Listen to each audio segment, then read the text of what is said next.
Greetings and welcome back. We have covered the main topics of the database creation and management.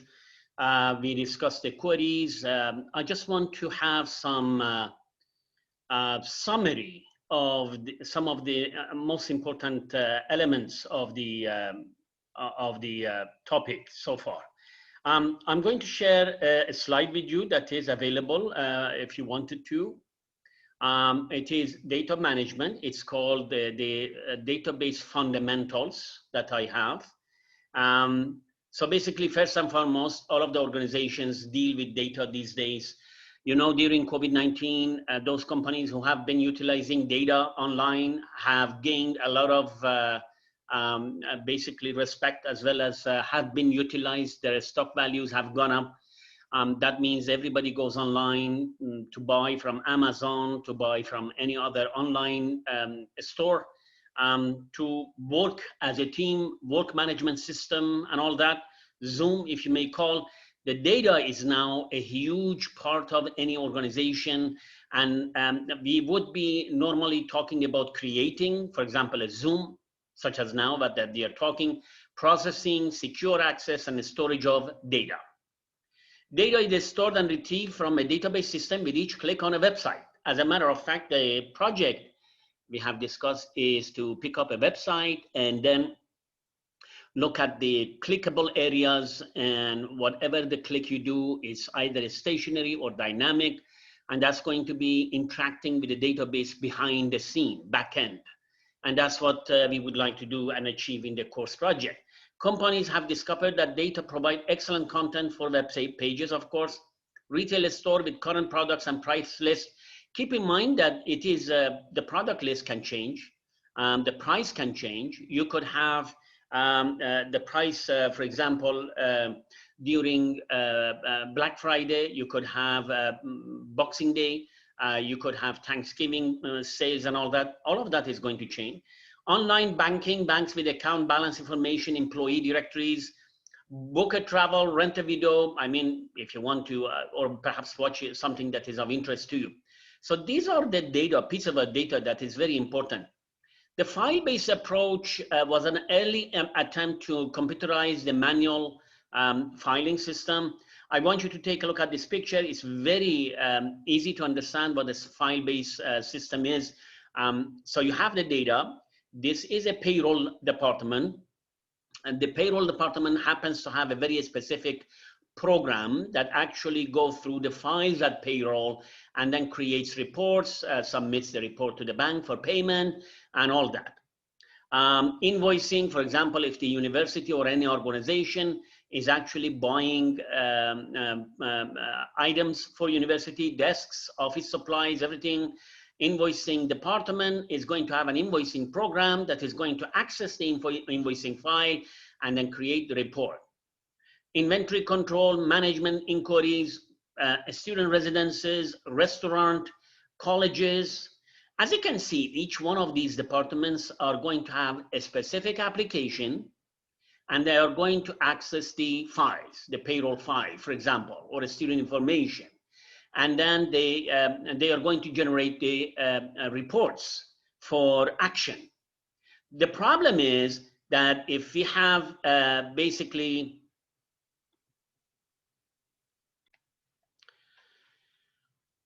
so in this slide, it's actually quite a nice explanation of what the file-based approach is. As you can see, these are distinct, isolated departments. Whatever is happening in payroll department, the invoicing department doesn't know anything. Whatever happens in the college student information may not be necessarily updated or upgraded in student residence information. All of the units seems to be doing all by themselves. It's a decentralized approach. We have different application programs. We have different files. And the problem with this, there are a number of issues with this approach. Data redundancy is obviously a case. So you're going to have a student name or faculty name noted multiple times, a staff name, Program data dependency, it depends on the program that the department is going to buy, the application itself. And according to that application, of course, that file system has to be designed, or vice versa.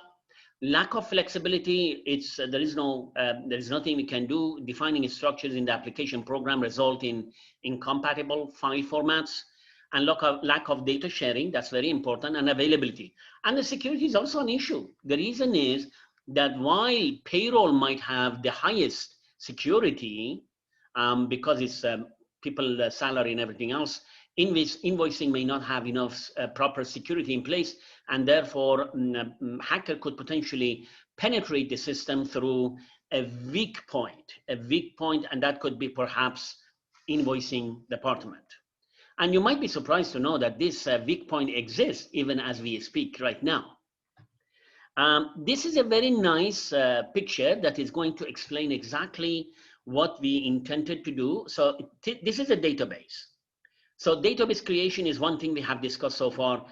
Employee name, address, social security number, position, marital status, payroll, hours worked, pay rate, gross pay, Fed tax, state tax, net pay, benefits, life insurance, pension plan, healthcare plan, retirement benefit, right?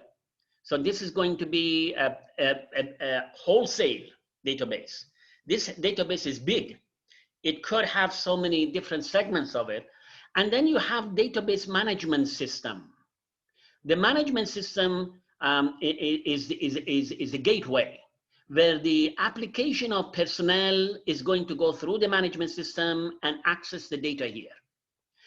Payroll department is going to go through the payroll application program, and application program go through the gateway, and the gateway is going to go and access the database. Benefit, for example, the same. So what is happening is that you could potentially secure this database.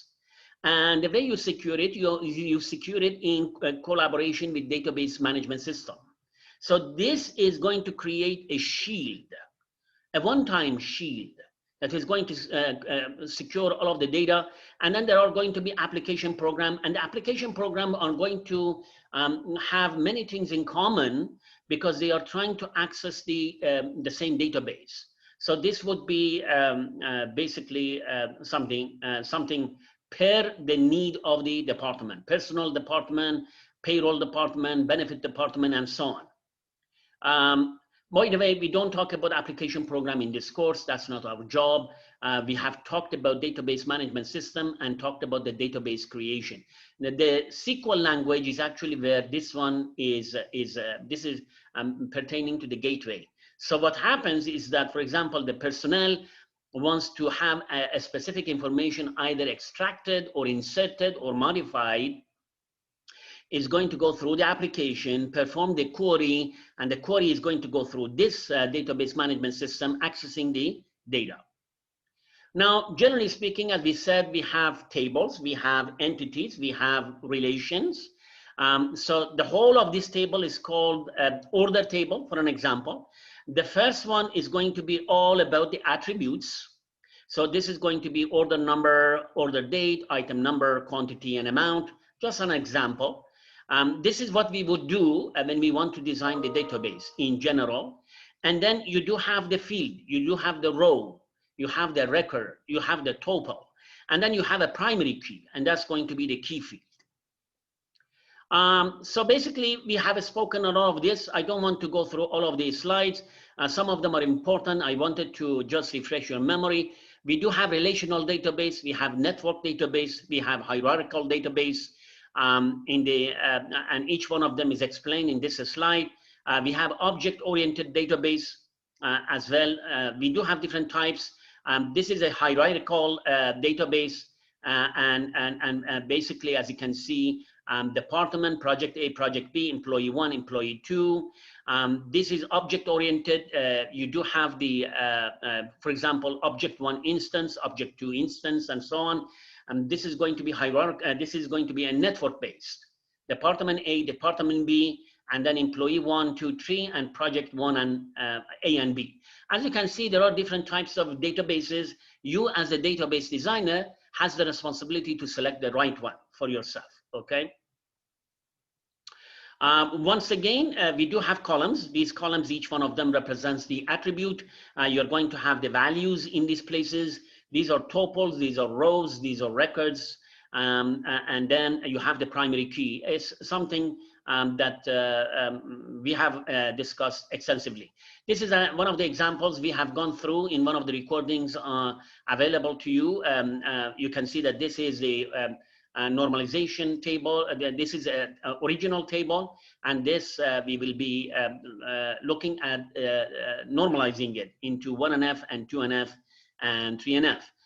So the reason we want to do 1NF, 2NF, 3NF, we want to correct the table structures so that we can minimize the data redundancies and reduce data anomalies. It's going to allow us to just modify one of the subtables, the smaller sections of the tables, not to touch the whole table, but just only, for example, employee information.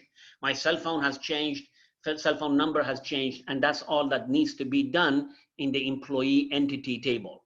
We have 1NF, 2NF, 3NF. We don't want to go above 3NF. Usually it may not even necessarily be productive, and it could be counterproductive. You don't want to go into too much. Of course, when the organization is huge, you could potentially look into further normalization process, but the majority of the cases, most business databases, we go 1NF, 2NF, 3NF. In 1NF, just an overview, we are going to have repeating groups. Primary keys are going to be identified. Relations are going to be formed. In 2NF, no partial dependencies. What happens is that the test we discussed, and that's an easy test for us to do, is the survivability test. Please refer to the recording in the past. And then the third normalization form is that no transitive dependencies. Transitive, you have to ask yourself whether this attribute depends on this middle point or it depends on the primary key. If it depends solely on the primary key, that's fine, leave it there. So if there is an arrow from the attribute to the primary key and there is nothing in between, it's good, let it be. But if the attribute is somewhere in the one of the column is going to depend on, for example, the employee, and then the employee is going to be primarily dependent upon the primary key, then that's going to be transitive dependencies. We don't want to have transitive dependencies. We spoke of different examples in the past. Eventually, after the normalization is complete, each table represents a single subject. No data item will be unnecessarily stored in more than one table. All attributes in table are dependent on the primary key. All of the tables that you are going to see that they are going to be dependent. They are going to survive upon the primary key. So that's very important, easy to understand. I don't want to go through this example.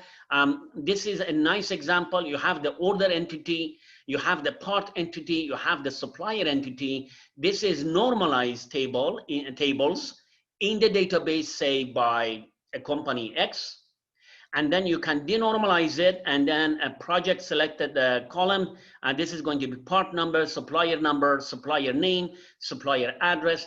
You definitely want to extract the important information, put them together using operations such as join operation. And then you would like to basically present it to a specific department to take action upon. We spoke of select, from, and where command in the past. This is a very nice structure of the query language. We spoke of that in the past. The join, we have an independent separate recording on that. I would like to talk to you about the conditions. One of the conditions is called acid test. Managing transactions. Relational databases have to have these properties. Atomicity, entire transaction succeeds or none is performed. Obvious. So if you go in the middle of the process, you want to register for a course, and then you change your mind. If you didn't complete the process, it's not going to register itself in the database of the university where you are registering the course. Consistency, a transaction either creates a new data state, or if any failure occurs, returns all data to its original state. What happens if I have registered for a course, I just want to change the section number. And if I didn't succeed in changing my section, the original section number I have registered for is still going to be there. You're not supposed to lose your registration because you wanted to change section of the class. Isolation, transactions cannot interfere with each other. I'm registering for course A, you are registering for course B. These are not supposed to be colliding. It's just independent incidences. Durability, completed transactions persist even when servers restarts or get turned off. I turn off my laptop, the server turns off. By the way, there is an electricity glitch and there is no backup generator. It simply gets turned off for any reason. Maybe even for maintenance, you need to turn it off. What happens is that when you turn it on, the information needs to be still there. You don't want the entire registrations of the university, no matter how many students there are, to start from zero, scratch. You want to have everything done to that point of time, and you want to be able to retrieve it. Base condition for not only SQL, this is not only SQL, document-based databases. Basic availability, the system is available for all users. Soft state, the state of the system can change over time. Eventual consistency, as the system continues to receive data, the system state is replicated across all nodes. We have OLTP versus OLAP. This is transactional. This is where you are, when you access a website, for example, on Amazon, and you want to start buying, whatever happens is that the process happens at the point of contact. The point of contact is real time. It is real time. It is high volume, Amazon.com, fast processing, normalized data, many tables, but the primary concern and answer that I'm trying to find is that who bought X? I bought a pen. I bought a chair. I want to know. This is the way OLTP is going to be, okay?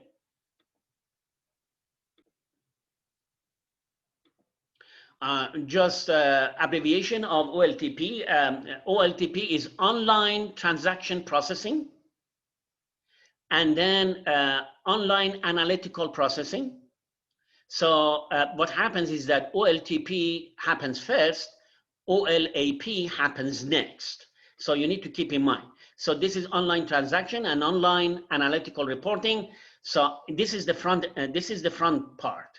This is the contact point with the customer. This is a behind the scene. Still high volume of data is coming in. We could potentially answer how many people bought X. So we want to see inventory in Walmart or in Amazon warehouses and everything else. So that's what happens in OLAP.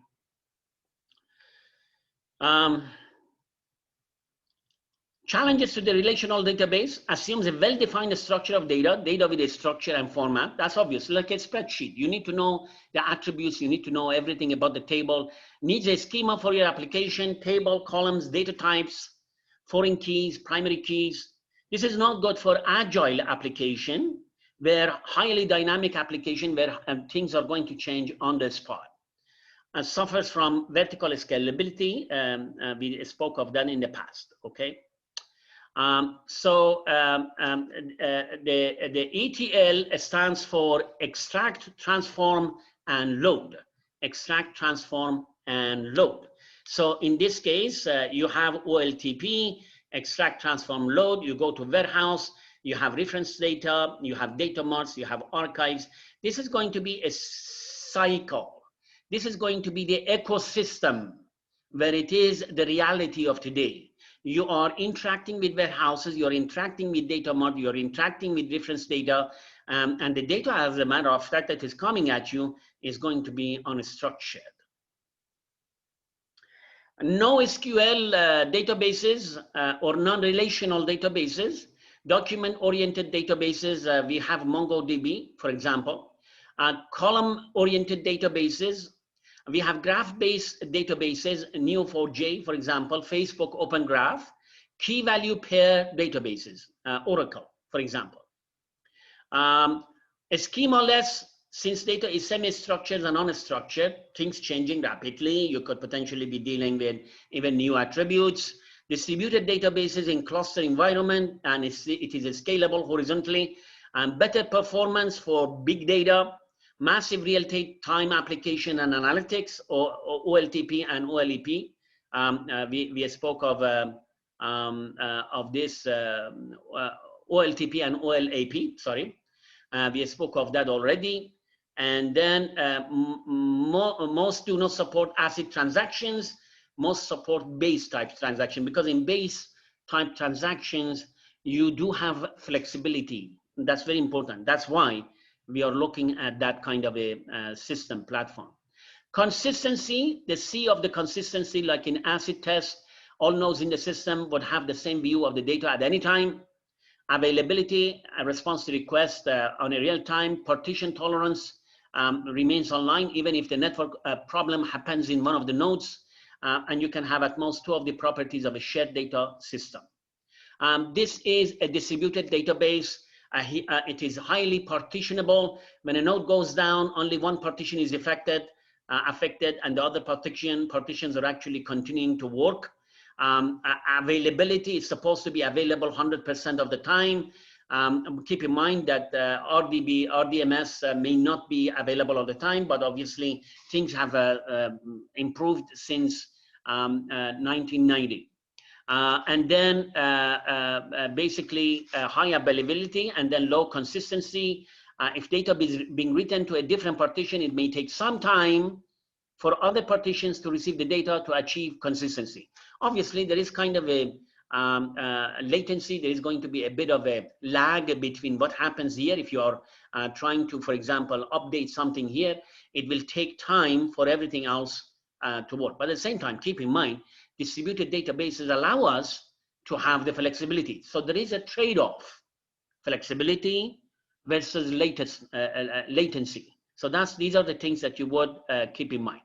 There are advantages to database management system: controls redundancy, data consistency, data sharing, improve data integrity, improve security for sure, improve accessibility, data independence, and increased concurrency. We talk about concurrency in the future lecture. Disadvantages is that it's going to be complex, the cost might be high, performance make it a little bit questionable sometime, and there will be a failure. If there is a failure, the server needs to go back to its original state. So that's very important. And then there are, so this is kind of a summary of what we wanted to discuss.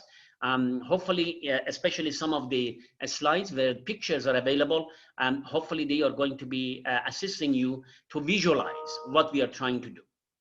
Thank you. Stay tuned for future lectures. Thank you.